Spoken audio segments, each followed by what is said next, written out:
Okay, hello grade 10s. Last thing for this week. It's not really a lesson, it's just practicing, kind of putting everything together. So here's our first 5-minute question. Now it looks really intense because of all the decimals. Um, it says here, a batter hits a baseball, the path of the ball can be modeled by this equation. D is the distance traveled and H is the height. And the questions are, what's the max height? How high off the ground was the ball when it was hit? And the center field wall is 8 feet tall and 400 feet from home plate. Was the hit a home run? Okay, I would love for you to pause it and try this question right now.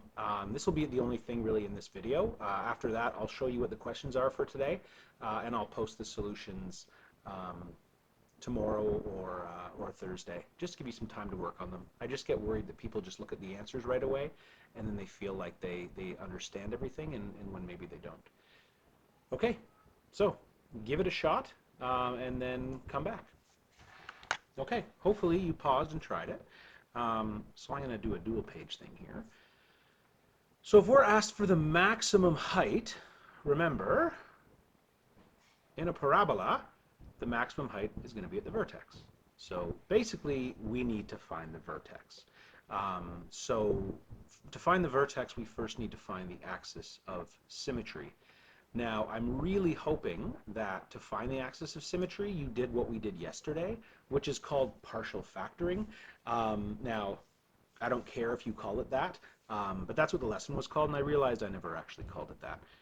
So let me write the equation first. So we could find the zeros by factoring this. It looks pretty ugly to factor, but if you were going to factor this, the first thing you would do is factor out this negative 0.001, and then you'd have a new thing in brackets and you'd try to factor that. So if we did that, we'd have to divide everything by negative 0.001. So this number would turn to negative 393, and 4.86 divided by 0.001 would be 4,860. So then you'd need to find two numbers that multiply to 4,860 and add to 393. And you can imagine that could take a long time. So instead, I'm going to partial factor, and I just made air quotes because I know you can't see me. So instead of finding the zeros, air quotes again, I'm going to find the 4.86s. So I'm going to let h equal 4.86, and then what we're going to do is we're going to figure out the value of d when h equals 4.86. And the beauty of this, if you watched yesterday's lesson, is that we can subtract this from both sides. And you don't have to show this, you can just cross them out. And this ends up being 0, so negative 0.001d squared. Sorry, the equal sign shouldn't be there yet. Plus 0.393d equals 0. Now we can factor this, and because it's only two terms, we're going to common factor out that 0.001, and we can factor out a d from both. From the first part, we're left with d, and then minus 393, as I already showed a minute ago. So this tells us that when d equals 0, and when d equals 393, this tells us that the height at both of these points is going to be 4.86. Now, if we know those 2 points are both at the same height, we know that those points are on opposite sides of a parabola, and they're the same distance from the axis of symmetry. So that means that to get the axis of symmetry, we do 0 plus 393, and then we divide by 2. So 393 divided by 2 is 196.5. Now, this isn't the answer to the question, but this tells us where the axis of symmetry is, which means the x value of the vertex, or the d value of the vertex, is 196.5. And we want to know, when we're in the middle of this parabola, what's the height? So we just take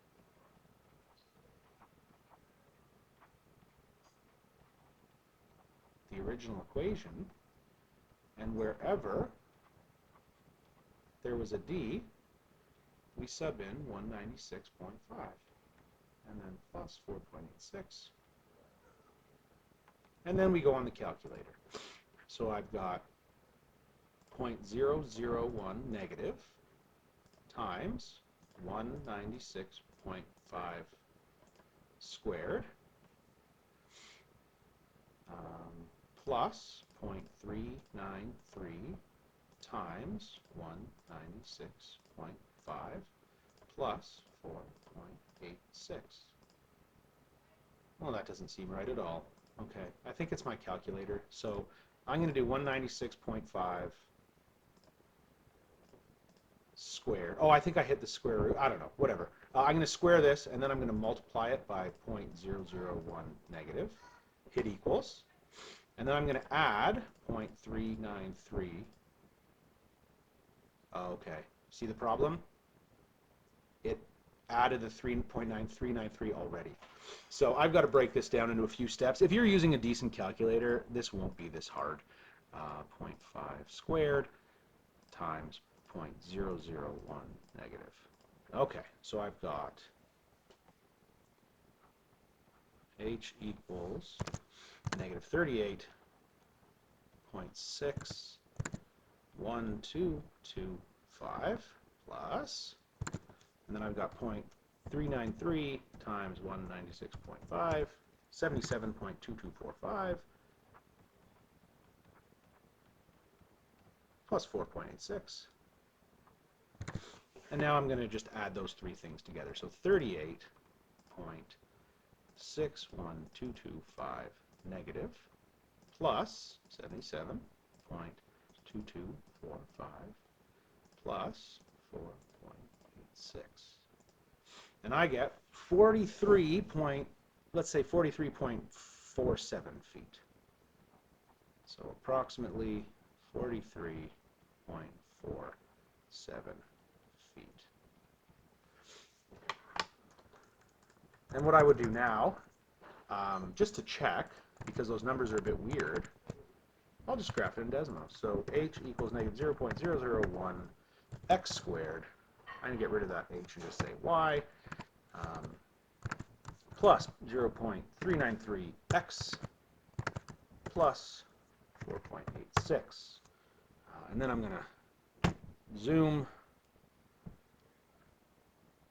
until I can find it.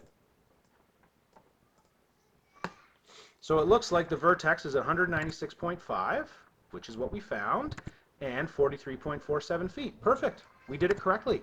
So you can imagine if we tried to factor that, I don't think it would have worked, because factoring usually gives nice answers.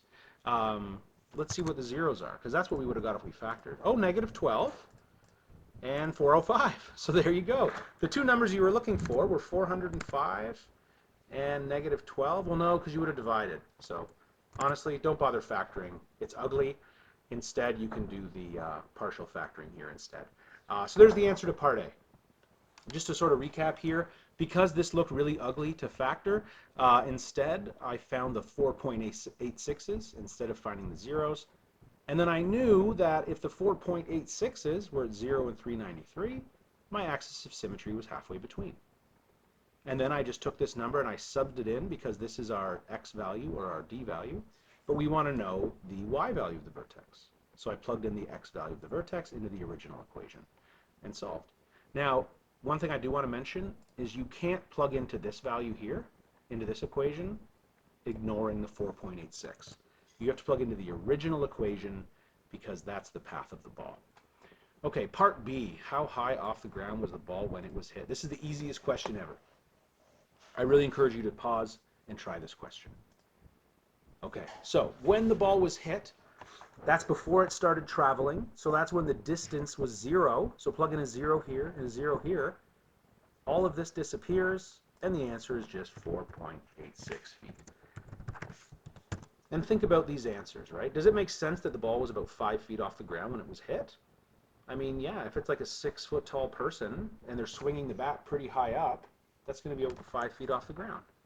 The center field wall is 8 feet tall and 400 feet from home plate. Was the hit a home run? So the thing that makes this a little bit tricky is that you're given two different numbers. And you got to figure out which number to use. Well, since we have this equation here, okay, here's our question. What we want to find is when the ball travels 400 feet, how high off the ground is it? So all we do is we take this 400, whoa, that's not a highlighter at all. We take this 400, that's the distance, and we put it there and there. And then we just calculate it and see what we get. So negative 0.001 times 400 squared plus 0.393 times 400 plus 4.86. And h equals, so again, I've got this terrible little calculator here. Maybe if I go to scientific it'll work. So negative 0.00, no, I don't like it. I don't like it. All right, so let's do 400 squared times 0.001 negative. So that's negative 160. And then we've got 0.393 times 400. And that's 157.2. So plus 157.2 plus that 4.86 at the end still. And let's do it. So 160 negative plus 157.2 plus 4.86 is 2.06 feet. So when the ball had traveled 400 feet, it was 2 feet above the ground. So was it a home run? Well, in baseball, a home run goes over the wall. Is 2 feet going to go over this 8-foot wall? And the answer, of course, is no, it doesn't. And we can even come here and look. We can zoom in, and we can go over to 400, and we can see what the height is.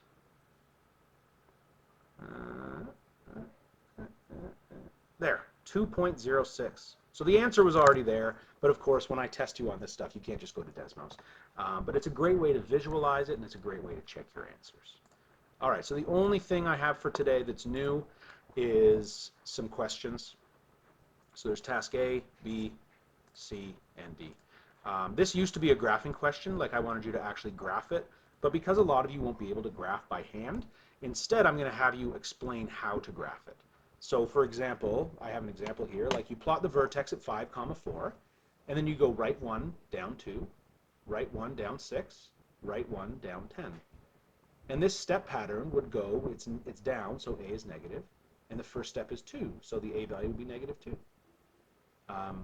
Obviously the vertex is 5, 4, so this would be like x minus 5 squared plus 4. And then I said reflect each of the points over the axis of symmetry. And you'll say that for every single one. So I just wanted to mention that. Task D, this is the 3rd time you've seen a question like this, 4 if you count the homework. So you can imagine these questions are questions that I like, and they're questions that are going to come up. So make sure that you've checked that out. So homework for today. Okay, so here's the homework. It's just the review. There's nothing new left, and I figure it's Wednesday morning. We'll do a little review thing on Monday, but if you practice the review ahead of time, you'll be all set for the test when it's released, probably on Tuesday of next week. I took out 10 and 11. They asked you to use technology. I won't be asking you to do that for the test. There's just too many issues that can come up, and with me not there, it's very hard to troubleshoot. There is a question where you're asked to graph. Again, on the test, I'm not going to ask you to graph by hand. I'm going to ask you to explain how you would graph by hand, so you need to know how to do it. So even doing it like on a scrap piece of paper will sort of tell you whether or not you know how to do it. Okay, folks, so that's it for this week. I'm not going to post an assignment online or anything. It's just going to be you folks practicing on your own. Please check in with me if you need any help.